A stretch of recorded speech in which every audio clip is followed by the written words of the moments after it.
Have you ever felt like there's a version of yourself that's holding you back, as if a part of you is sabotaging your decisions, resisting change, and feeding your fear and insecurity?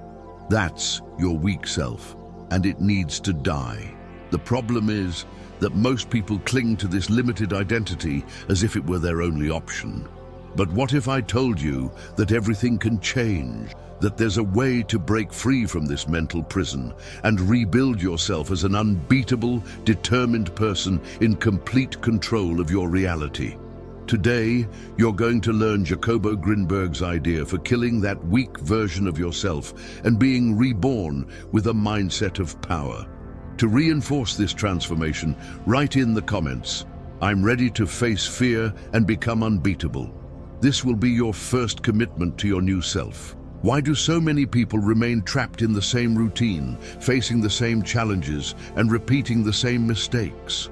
Time goes by, yet real change never occurs. They try, make promises, set goals, but in the end, everything seems to stay the same.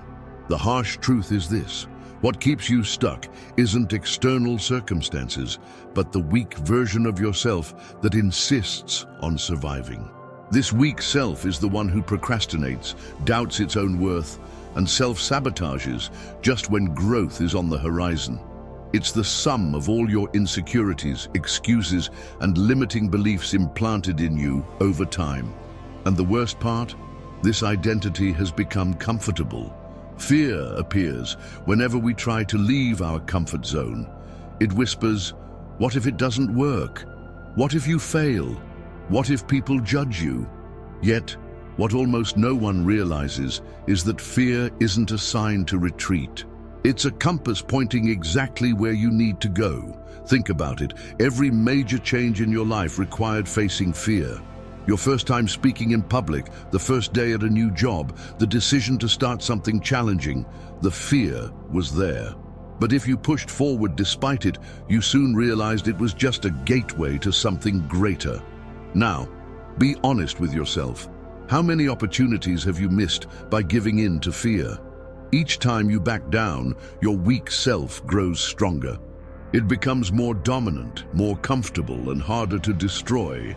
But there's a way out, and it demands a commitment. Kill that weak version of yourself right now and take control of your story. This means letting go of the victim mentality, abandoning excuses, embracing discomfort, and acting with determination. Fear won't vanish, but instead of seeing it as an enemy, you'll learn to use it as fuel. And that's what we're going to talk about next.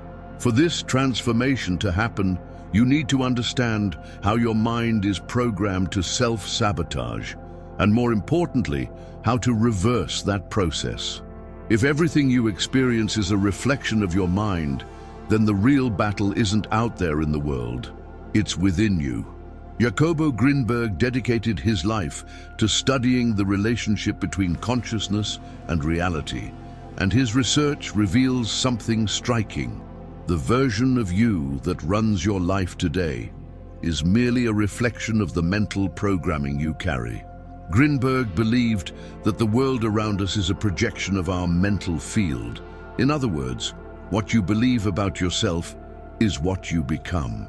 If your mind is programmed for fear, insecurity, and stagnation, your reality will reinforce that. But similarly, if you reprogram your mind for power, confidence, and determination, your life will respond to that new vibration. Here's the key. This reprogramming requires a symbolic death, the death of your weak self. Just as Grinberg explored the mysteries of the mind to understand how we can transcend our limited reality, you need to use that knowledge to rebuild your identity. Now let's move to the most important step: how to eliminate that weak identity and emerge as the most powerful version of yourself. Every major transformation requires a break. For a new version of you to emerge, the old one must die. This means letting go of habits, beliefs, and behaviors that keep you stuck in the same old cycle. But contrary to what many believe, this isn't a simple change. It challenges everything you think you know, demands that you abandon what's comfortable, and forces you to face the unknown. The biggest obstacle in this transition is the attachment to your current identity.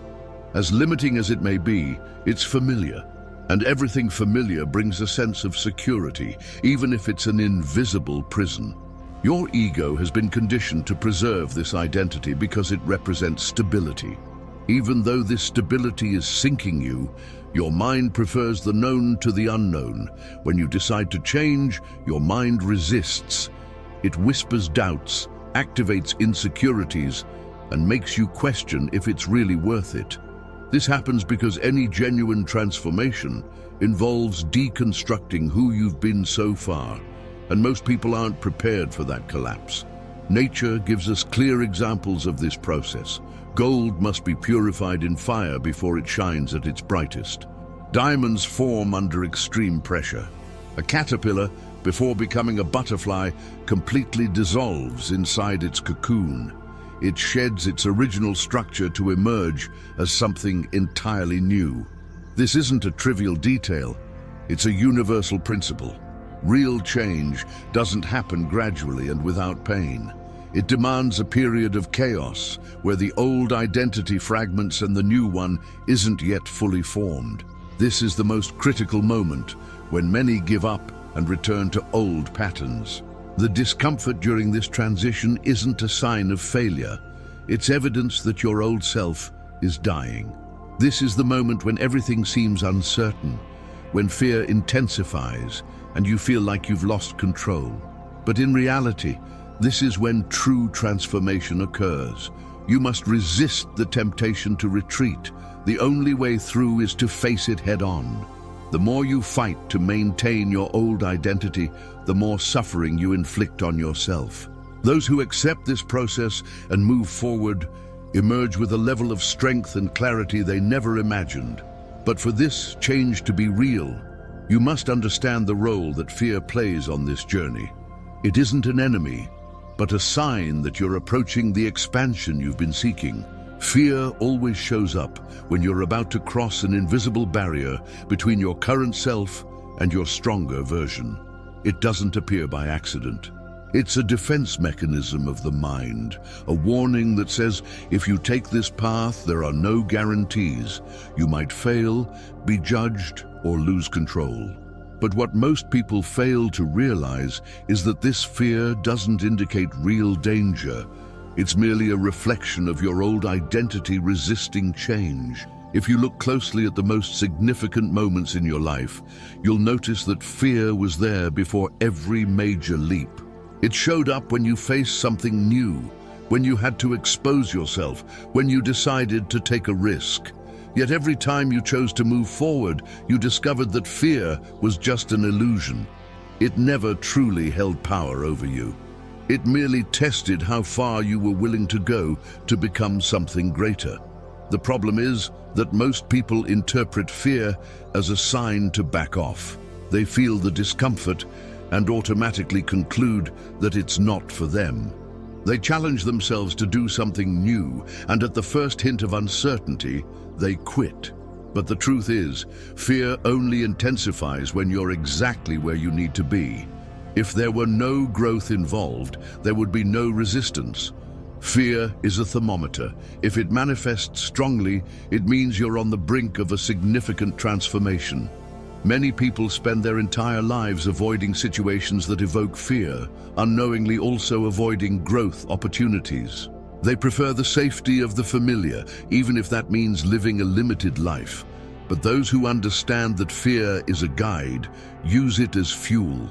They don't try to eliminate it because that's impossible. Instead, they make it an ally, an indicator that they're on the right path. Fear will never completely vanish.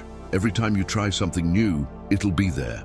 But the difference between those who evolve and those who remain stuck is how they respond to it. The strong ones are those who, even when feeling fear, push forward. They understand that discomfort isn't an obstacle, but the price of growth. The key to this transformation lies in how your mind is programmed to react to fear. And here comes the next step: mental and subconscious reprogramming. All the reality you experience is filtered through your mind. If your thoughts are dominated by insecurity and doubt, your perception of the world will be limited by those emotions. On the other hand, if your mind is set to see possibilities and growth, your reality will reflect that mentality. The way you think determines how you act, and how you act determines who you become. Since childhood, your mind has been programmed by external influences. Parents, teachers, friends, and society have shaped your beliefs about who you are and what you're capable of. If you grew up hearing phrases like, "Don't be too ambitious," "The world is tough," or "Things aren't that easy," your mind accepted these as absolute truths. These beliefs aren't just isolated thoughts. They form an invisible structure that defines your internal limits. But here's the truth. This programming isn't fixed. It can be rewritten. Your subconscious doesn't distinguish between what's real and what's imagined. This means that if you constantly reinforce a new identity through repetition and emotion, your mind will start accepting it as truth. That's how reprogramming happens. Great athletes, entrepreneurs, and artists understand this principle and apply it daily. They visualize victory before it happens. They see themselves as champions before stepping onto the podium. And that's why their actions reflect that mentality. The most effective way to reprogram your mind is through intentional repetition. Words, images, and emotions must be directed toward creating a new identity. The first step is to become aware of the automatic thoughts that surface throughout your day. Whenever a limiting thought appears, like, "This isn't for me," or "I'm not good enough," immediately replace it with an opposing affirmation. But it's not enough to just think differently. You must feel this new truth as real. Visualization is a powerful tool for that. If you want to become someone stronger, more disciplined, and more confident, you need to visualize that version of yourself in detail. Imagine how you behave, move, speak, and face challenges. The more vivid that image is in your mind, the faster your identity will change. Your brain learns through repetition and experience. If you consistently act as the person you aspire to be, your mind will inevitably adopt that new identity. And that brings us to the next point. Without action, reprogramming is incomplete. Discipline and consistency are the keys to cementing this change. No real transformation happens purely in the realm of ideas. Reprogramming the mind is essential, but without action, nothing changes. The difference between those who achieve the life they want and those who remain stuck in mediocrity is the ability to act even when you don't feel ready. Many people spend years consuming self-help knowledge, but never put it into practice. They become experts in theory, yet remain trapped in the same reality because they don't translate that knowledge into action. The reason is simple. The human brain is wired to avoid discomfort. It will always try to keep you in the familiar because that feels safe.